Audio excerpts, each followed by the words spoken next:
to another episode of the Top Producers Nation podcast. This, of course, is the podcast that is made for top producers or agents who desire to be top producers, so that you can learn from the top producing agents all across the country in your desired market.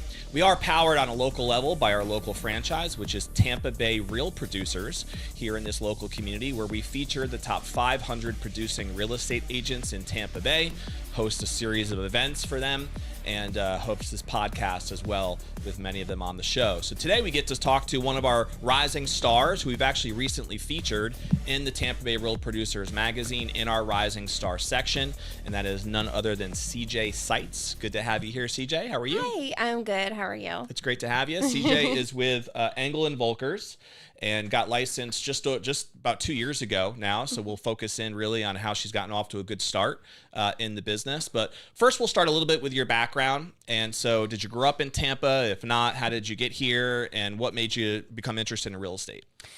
So I did grow up in Tampa, Tarpon Springs, originally from Chicago, but I moved here when I was 3. Okay. So there was a lot kind of in between that time before I got my license. But yeah, when I did, now I know this is the career path that I'm taking forever. Cool. What made you make that decision? What about real estate did you really kind of find a home with? I mean, a lot that goes into it. So kind of every job I've had kind of led up to it. So very first job I had was Panera Bread, right? Okay. And then kind of working Customer service. Yes. So working in the service industry. So I got to a point where I saw an end, right? So there was no more room to grow. Started a business in October of 21, so right after COVID, with rental arbitrage. Okay. So that kind of led me into more networking. Airbnb front there, Yes. where you're kind of putting a property under contract and then having an agreement in place, right, with the owner of the property, and then making your spread on the Airbnb short-term rentals, right? Exactly. Yeah. Yeah, So I know some people who do well with that. yeah, it was really fun. And that's kind of where the sales started with that. Again, that kind of led to networking. I did door-to-door sales, selling solar panels, and then kind Nice. of getting back into this. I have a solar background myself. Do you really? I do. Yeah, I do. I actually owned a solar company as a part owner for a while, but I've done the door-to-door sales thing and sold solar as well, so I'm familiar with all that space. Yeah. Yeah. Very, very eye-opening, and I fell in love with the work of that. And it just kind of blends all together. Sure. Yeah, Yeah. no doubt. If you can sell anything door to door, then you can pretty much be a success in the sales industry, period, because that by far is the hardest method to be able to actually get a deal signed, right? Yes. So I respect the heck out of all my solar peeps out there who are still knocking doors, and the roofing guys and all the pest control people and everybody who's working the hard way to get in front of get the actual appointment booked, right? So Yes. that makes sense. So you got a little bit of your teeth cut in the sales world there, it sounds like. How long were you in the solar game? Oh, 3 months. Okay. Yeah. Enough just to figure it wasn't for you? No, there was actually some issues with the company. Gotcha. So Which unfortunately you see a lot in the solar world too. You see a lot, yeah. My boyfriend at the time, my fiance now, was doing it for 4 years. So when I was in the service industry, we had a long talk, and I was like, I just know there's more for me, and kind of want to get more into this rental arbitrage and Airbnb, stuff like that. So he's like, quit, work with me, learn all of this stuff. And I don't know where I would be without him. He really just guided me where I needed to be. And we both left at the same time with solar. He's doing roofing now, but that's kind of where, Cool. That's why it was only 3 months. I gotcha. What made you stop the rental arbitrage thing? Was that fruitful for you? So I was going to a lot of networking events. I was focusing on that. And I was looking to meet more landlords or property managers and kind of getting into that space. I met with a broker that advised me to get my real estate license. And I had tiptoed around it. I was like, I don't really need it. So I thought about it for a while, and I was like, I really don't have anything to lose. Might as well just get it. It'll give me access to more people and learn more. And then once I got it, I kind of forgot about all of that and kind of went into the retail side immediately. Cool. Nice. So that was kind of the genesis for you to kind of take off. And so now you're a full-time agent, you would say? Yes. And so we have CJ here on the show because she's done, think we talked about 12 deals in the last year or so, just getting off the ground and getting some traction. So what things can you think of that you learned, let's say in your first full year of being licensed? I'm sure looking back, you probably did some things well. You also probably made some mistakes. Anything come to mind that you can pinpoint on both of those fronts? Yeah. So what really helped me was joining a team. So I started with Team Borm with eXp Realty, which gave me all the tools. We know Jeff well here. Yes. Yeah. Him and the mentorship have been great and really helped build me. They focus a lot on time blocking, cold calling, networking, stuff like that. So there was a lot. He's a systems guy. I know Jeff well and how he thinks, very operationally focused, and he does a great job, I think, in leading that team for sure. Exactly. Yeah. So that kind of helped me avoid a lot of mistakes. So with Airbnb too, like, I did a course so I can bypass the mistakes, and, I'm a very structured person. So consistency was the biggest thing. Time blocking, like I said, waking up early, doing the things that people don't want to do. Yep. Kind of helped me with that. And so you're with Engel and Volkers now. Yes. And what went into that decision to be able to join them, and what were you looking for to be able to make that decision? So being on the team, it helped me a lot, and I enjoyed everything about it. I just wanted to grow more individually. So there was a top producer, Heather Sandlin, and Brittany Hanneman. Both of them had left, and I reached out to them and just, kind of picked their brain and stuff like that. And I really looked up to them. So, they went to the brokerage. I trusted them, and, just from there grew. Makes sense. Our businesses. Very cool. Yeah. And so, looking back at how you started getting business, was that provided through the team at first? Was it like lead flow that was provided systematically through the team, or are you now still working at all through a lead service through Engel and Volkers, or is it all self-generated and organic conversion? Yep. So that's actually another reason why I made the decision to part ways. Was I was generating most of my leads. Okay. So with that, it did come with cold calling and networking and everything. I know how to do that. I have the systems for that from them. So I was like, if I'm just doing that, might as well just build my own book of business from there. Makes and sense. Not rely on leads. I don't really believe in paying for them because relationships are super important to me, and I want to be able to make those and not just be another agent that has an appointment and they're meeting with so many of them. Yeah, for sure.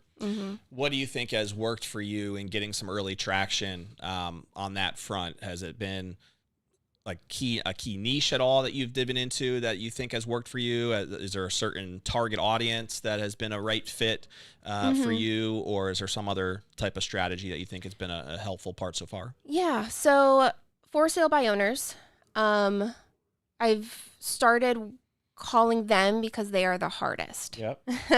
So I figured if I can master that, I can do anything. What everybody else is not willing to do, right? Yeah. I get it. Exactly. So that, and then cancels and expireds. I do like working with the senior community. So I am a senior real estate specialist. Cool. Have my designation with that. Okay. I enjoyed working with them. They just need a little bit more hand holding. And again, a lot of people wouldn't really put that time into it. And I'm still kind of finding like my niche too. Like I'm exploring all the ways and seeing where I fit. And it's anything I can do to help. What do you appreciate about the business the most so far? You said earlier that you think that this is like the thing, right? Yeah. This is the full-time opportunity for you, which you're still young. What are you, in your 20s? 31. You're 31, really? Doesn't look 31, does she, Rob? No, looks like she's in her 20s for sure. So, but you found a business here that you think could be a lifelong career from what you've said. Yes. So what do you think about it is what's resonating with you so much? The personal growth. So, and that's also what I found with door knocking.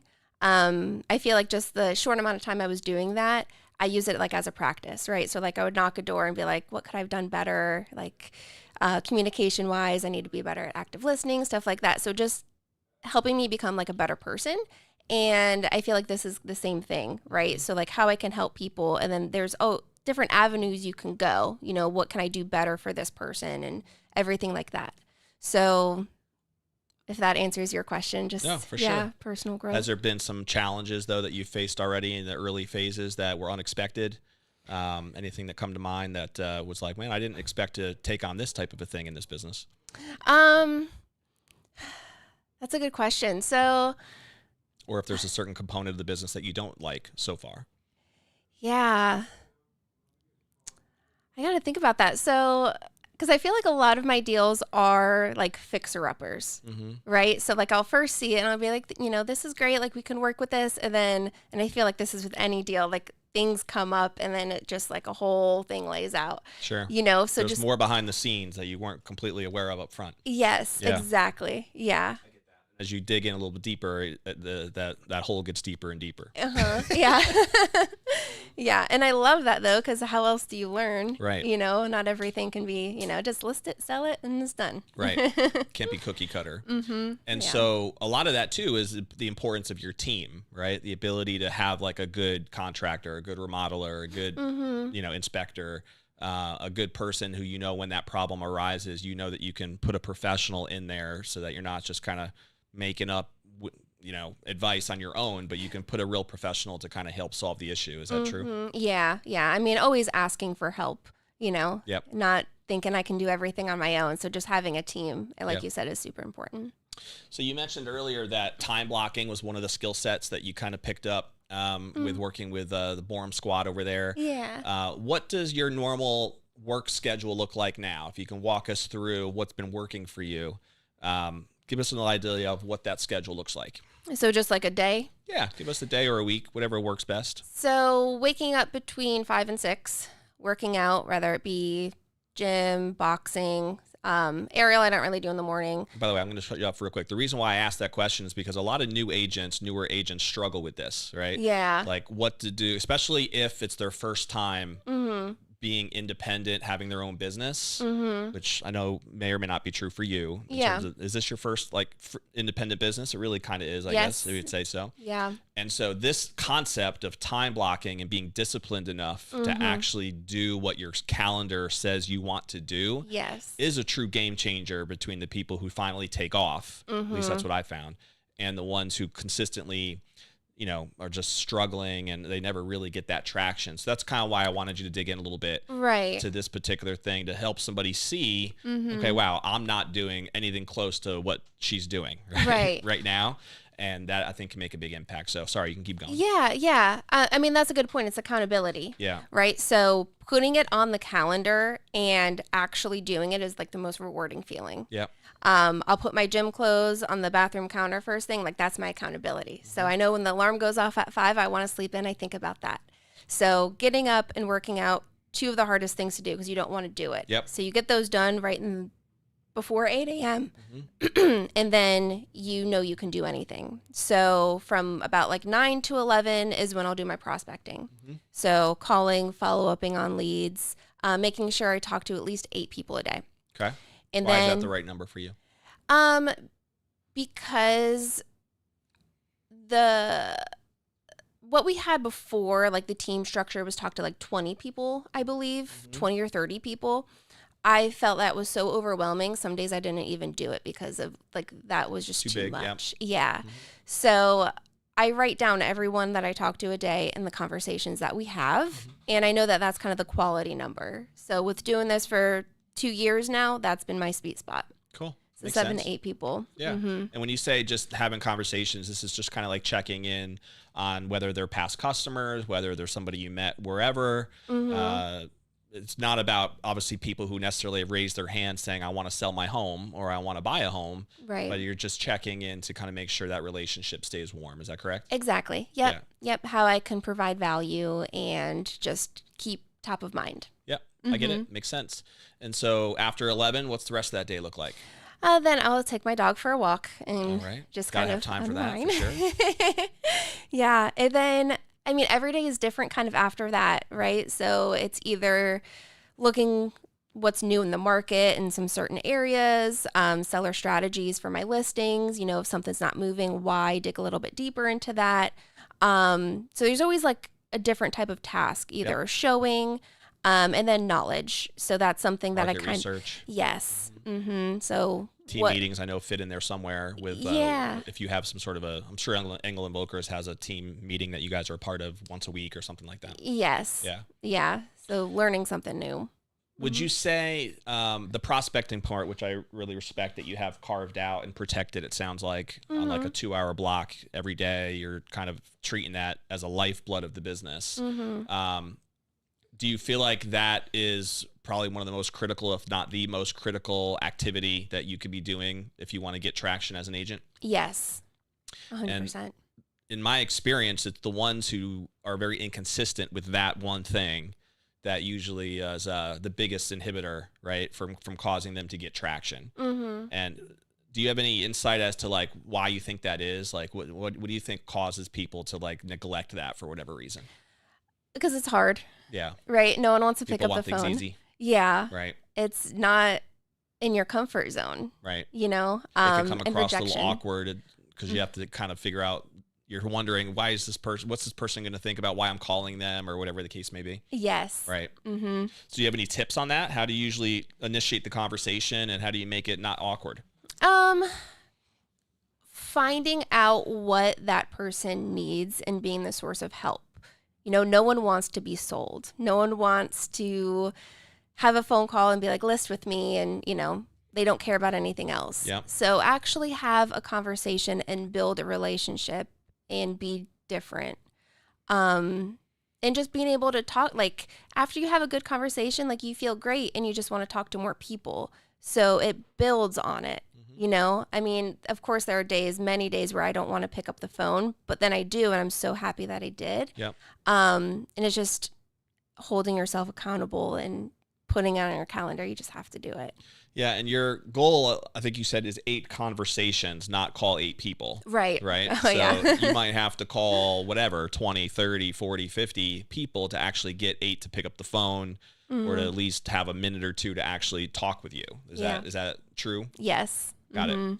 And so I think sometimes we can get focused on the wrong goals, like micro goals, whether it's just, hey, I'm going to make 25 dials or 30 dials. And there's nothing wrong with that in and of itself. But the real result is how many conversations that I have, because that's what you're doing it for. Right. That's the moving of the needle. And so I think it's powerful to say, like, that's really the goal is 8 conversations. No matter what it takes for me to have those 8, I'm going to have 8 conversations. I think that's where the power and the traction can come in. Right. So it makes sense. Do you use any leveraging automation, softwares, things like that kind of make that easier for you, or you're not there yet? I did on the team because we had that. Yeah. For a little bit, actually. And then even still being on the team, I mean, I would just do Zillow for sale by owner or go on the MLS and see where I have a listing and then expand to any canceled or expireds and see if I can help them. Okay, that makes sense. Other than the manual conversations that you're doing just through your own, efforts each day, are there other leverage points that you tap into to help those relationships get nurtured beyond those initial conversations, or not yet? So do you mean other than talking to them on the phone? Yeah, you manually doing that. So that's what I was asking about, like automations or software. Like, is there anything you're using as tools to try to help nurture those relationships? It's okay if you don't, but I'm only asking because I know there's a level to that where like there are ways to kind of utilize some of that stuff that can also help you if the focus of your business is about relationship development. It just seems like that's where you're at, right? Right. Those things can maybe help in that process over time. Yeah.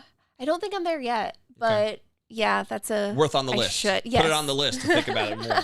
Gotcha. Yeah. So what do you get most excited about, CJ, when you think about the rest of this year and moving forward with the business? What gets you fired up? Oh, just the new, like, knowledge, right? I'm actually getting more into like creative financing, and that has just been blowing my mind.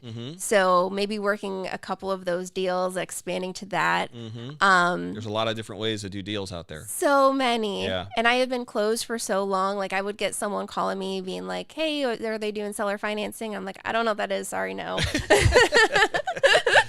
It's funny. It's so true though. There are a lot of great like courses and other things that people teach on how to deal just in that world. Right. Which most agents have no knowledge of at all. So it's cool that you're learning that early. Yeah. So that's been the most exciting for me, and it's given me so much energy. It's just going in all of that. So a lot of times when you're dealing in that space, you're dealing with investors. Mm-hmm. Is that been a niche that you've tapped into already so far? Yes. So like I said, probably 99% of the homes I sold have been investment properties. Oh, they have been. Okay. Yes. And Okay. that's just how they've come in. It's not I'm seeking them. That's just kind of what's been coming to me. Yeah.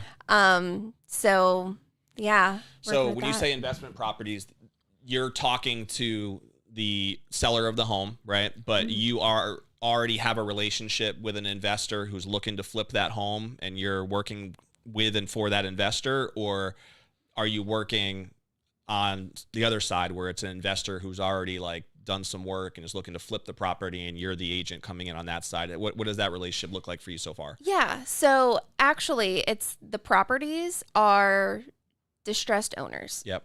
And I have agents, like investors, coming to me that I don't really have relationships yet. Yep. So now I'm actually, because I'm learning more about this, leveraging that and seeing who's actually the good investor, that has, Right. you Not know, just the wannabe investor. exactly. And the ones that are fair and do their due diligence and not just, let me offer $50,000 on a $300,000 house. Yeah. So. And most of the ones that you've sold with, are they usually are they the rehabbers that are buying the distressed property through you and then turning around and putting whatever 30, 40, 50 grand into the rehab, turning around and reselling it? Are you then involved on that resale side at all, or not yet? I'm not yet. Okay. No. Yeah. So that's something that I was actually blinded by for a while.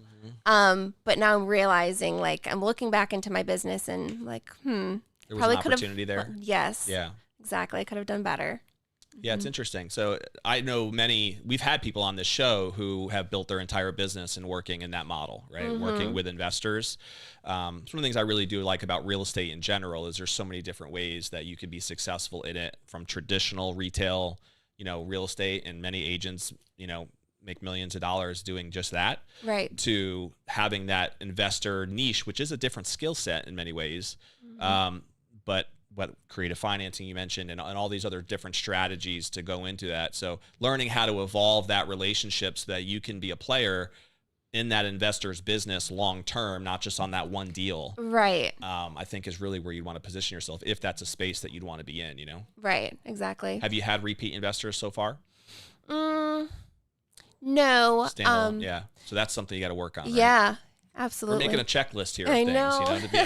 to be able to take CJ's business to the next level. We're only going to ask 10%, CJ. That's it. Yeah. Just a little bit of a cut. No big deal. All right, cool. So do you see yourself building a team one day, or is your path more working with investors and building just your own business? What excites you more? Building a team. It does? Yeah. So, I mean, of course, the goal is to have agents working with me, and I can train them because I just love that model. I, like to know things and be able to help people with that. Sure. So, I mean, this isn't going to be for another 5, maybe 10 years when I am in a better spot. But that's the goal, eventually having a brokerage and doing that. Cool. Do you know an agent by the name of Josh Green? Does that name ring a bell to you? No. Okay, just curious. He was on our show before, and he has done very well in the investor space. He's a young guy as well. Yeah. And so we've had others too, but he was recently on the show.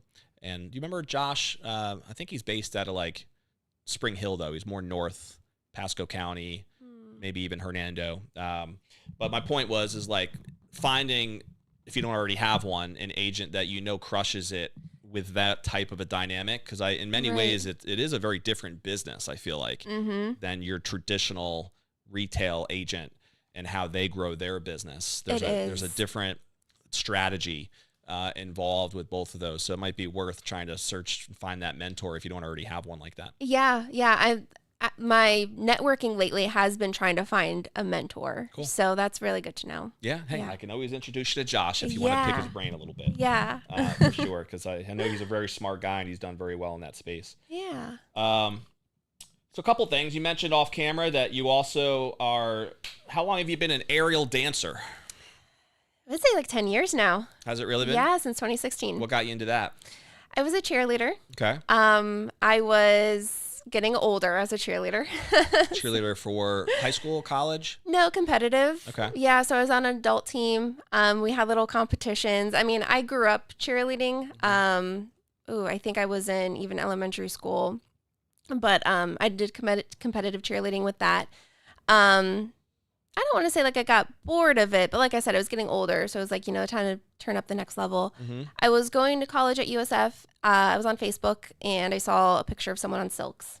I was like, this is cool. Mm-hmm. And I realized it was 20 minutes from me. Yep. So It's called the Aerial Dragons. Aerial Dragons. How about that? So shout out to the dance community out there.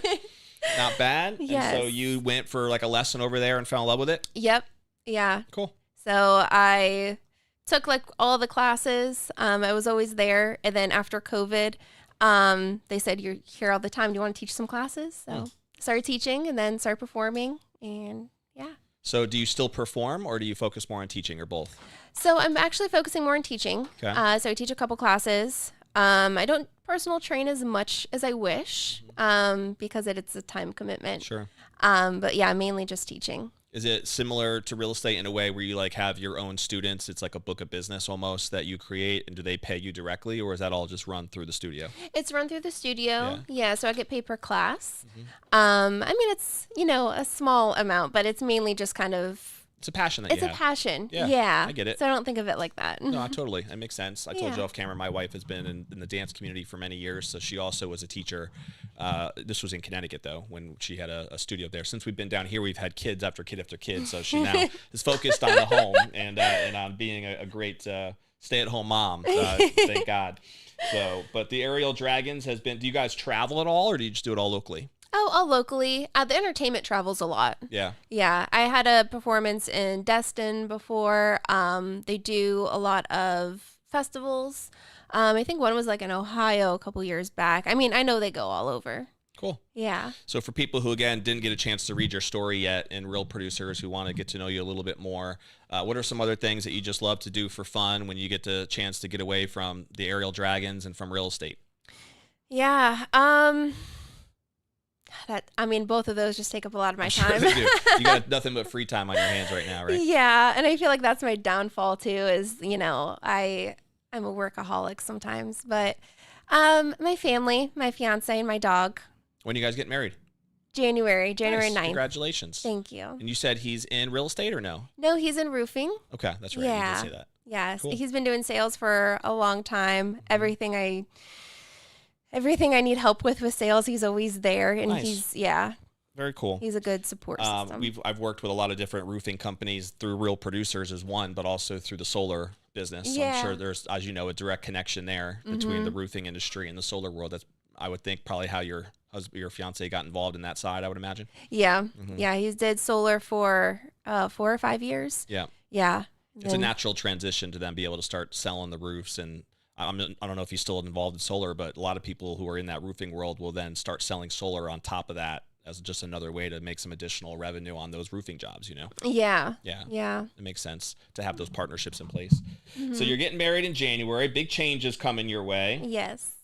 Crushing the real estate business here. And you still got the dance thing, which is taking up time. Yeah. Anything else that is important that anybody should know, do you think, about your story at this point, CJ? Yeah, just have a why, right? And a drive and a work ethic, and that's all you need. Just think about the end Do you goal. have a timeline on when you are thinking you might want to start a team building process? Is it whether like at a certain level in your career, or what does that look like for you? Yeah, I can have all these things planned out, but everything happens at a different time. Because I do want a family. Like, we want to build a family. We want children and all of that. So, the goal... You come from a big family? Yes. Yeah. I have 3 older brothers. There you go. Mm-hmm. Yeah. Yeah, I'm an only child, but I have 6 of my own kids now, so I'm total extreme for sure. So that'll be a different challenge too, is when you do get married, it looks like soon, and then the ability to balance that, having kids hopefully at some point soon, and then still grow this business. If you wanted to keep scaling it, that'll be a whole other world that you'd be dealing with. Yeah. So I don't really have a timeline. I know it's gonna go where it needs to go. Yeah, no doubt. Absolutely. And thank God you always got the roofing career, right? For your husband too, involved in there. So that works out well. Yeah. So a couple quick things, rapid fire, as we wrap up here. Do you have a favorite book, author, seminar at all that comes to mind that you feel like has made an impact on you, CJ, personally or professionally? Yeah. So book I'm reading right now is Talk by Allison Brooks. Really great with communication. So just getting better at active listening and just having quality conversations. The Let Them theory too. That's probably number 2. What was the second one? Let Them? Let Them. Is that the name of the book? Yes. Okay. Let I Them haven't heard of that. theory. Yeah, by Mel Robbins. That one's really great. Got it. And The Mountain Is You is good. Yeah, that's a good one. What is Let Them about? Let Them is saying that you cannot control other people. Like, just let them. Let them have their way. Yeah, and then let you do what you want to do with no judgments. A lot of people can get in trouble when they start to try to control everybody else. Yeah, it adds unneeded stress. I can see that. Mm-hmm. Do you have a favorite movie or TV show? Movie, probably The Lion King. Oh, the newer one. Classic. Oh, the new one. Yeah. The live action. Yeah, I like the cute little cubs. Yeah, that's my favorite. Did you see Mufasa yet? I did. There you go. Yeah. My kids are big fans. Mm-hmm. Mm-hmm. Who wouldn't it be? Did you like Mufasa as a Lion King fan, or were you kind of like judgmental about everything that it didn't have compared to the actual Lion King? I liked them together. You did. It was a good fit for you. It was. There you go. Mm-hmm. Well, I figured you would be watching it with a discerning eye as a Lion King fan, so that makes sense. Mm-hmm. Now you're, young, 30s, I guess, 20s, 30s. When you think about that time that you'll be sitting on that rocking chair, hopefully many, many years from now, with a whole gaggle of kids, do you? I want to encourage you to think about the legacy that you might want to build, right? Mm-hmm. What comes to mind for you that would be most important of things that you would want to be most remembered for, the legacy that you'd want to have, personally or professionally? It's a good question. My fiance and I talk about this. Kind of had different views, but I think they're aligning more. Because my view is that we build for ourselves, enjoy for ourselves, and kids work for what they need to work for, just like we worked hard for ours. His view was doing that and leaving them a legacy, leaving them stuff. And I'm getting more into that, not giving it to them, but having them work for it and know that it's there so they don't struggle like we did. So that's what I want to be remembered as working hard for family and also being present. That's something I'm really working on, is not everything is so urgent, like with work. Right. Yeah. So being present and being able to do it all. If that answers there's a reason why they call it the present, right? Isn't that what they always say? Yeah. That's where the real value lies, because most of us are so fixated on either our past or our future of where we want to be. And even in the middle of conversations, like, our brains tend to drift into future concepts and goals and things that aren't going well, or stuff we're still upset about. Right. From the past, rather than actually living in the moment. Exactly. I just had a conversation with I'm in a group called Front Row Dads. So it's a group of dads who are like entrepreneurs mostly. And we meet once a month on a group Zoom call. And so we were digging into this concept in open conversation. We talked about, I just was telling Rob that I went to Los Angeles in California with my boys for some baseball trip. But even in like middle of like a Dodgers game, watching a Dodgers-Yankees game, I found myself sometimes my mind drifting towards the future and next week and the next month and what needs to happen here or there. And it's important to kind of have that perspective. And then I caught myself and snapped back into enjoying the moment, right? The present. So it's true. It's a good point. Yeah. Yeah. And you want to be remembered like that, right? Like, they were there and they weren't distracted all the time. Totally. Yeah, I love that. So it's good to have you here on the show, CJ. We appreciate it. And I know we had you on still in your early career, which we always like to have. We've had people, we just had Jane on before you, who's been in this business for over, I want to say 20-something years is what she was saying. So that's one opinion and experience level. And then CJ comes in with 2 years of experience getting off the ground, but still having early success. And it's cool to see different perspectives and see your hopefully career boom And maybe that is just a career of being a great mom and having a bunch of a gaggle of kids, as I said earlier. So that's fine too. But if we can be a fan of yours and support you in any way, that's what we're here for too with Top Producers Nation. So we appreciate being on the show. Thank you. If anybody wanted to pick your brain and just maybe ask you a couple of follow-up questions about your experience so far, how you got started with certain things, maybe they have a question about Aerial Dragon, what's the best way for someone to reach you? They can call me. Can I give my number? Yeah, go ahead. 727-741-2550. We can't be responsible for who calls you, but go ahead. We'll throw the number there if you want in the description too. But you can also find CJ through, I'm sure, Google or whatever social media channels. Yeah. CJ Seitz is who we have on the show. And so we'll end the episode with a challenge, the same way we do always to the audience, whether it's through our YouTube channel or through our Facebook page or through any of the 15 plus podcast platforms that we're on. As a reminder, if you don't subscribe already to the show, just click the little button. That way you will be notified every time a new episode drops, which we drop a new episode every week. And you can learn from whoever the top people are that we're interviewing. And you can also check out all of our resources and our community online at topproducersnation.com. See the different courses, the coaching, the programs. There's a lot actually that we're excited about this year that we're bringing out, including a weekly training program to help more agents become top producers in their desired market. So you can find all that there. And what is one thing that you can take from our conversation today with CJ that'll help propel you forward personally or professionally? We are big fans in taking action. And if you just hear great ideas and don't do anything about it, then nothing happens, right? Nothing moves. And you heard CJ mention a couple of the early things that she was willing to do, right? Time blocking, which is not like a foreign concept. I'm sure you've heard of it before, but are you actually doing it, right? And are you staying disciplined enough to prospect every day like CJ talked about and staying true to the result-oriented activity there, which prospecting is a critical component, right, of being successful. Or maybe it was, the day-to-day conversations thing that we touched on. I wrote a couple other notes down here. My mind just went blank, but there was it's the for sale by owners things that she mentioned. Expired listings. These are all things you've already heard about before, but are you actually willing to do them, right? And CJ has made the decision to do some of the hard stuff to get traction, and I would encourage you to think about at least one thing that you can do that maybe gets you out of your comfort zone, but will enable you to see a new breakthrough in your business and be willing to take that effort. And it could be networking in different groups. You heard CJ mention that as well. Whatever it might be. Maybe you need to sign up for a class with Aerial Dragons, and that can get you out of your comfort zone as well.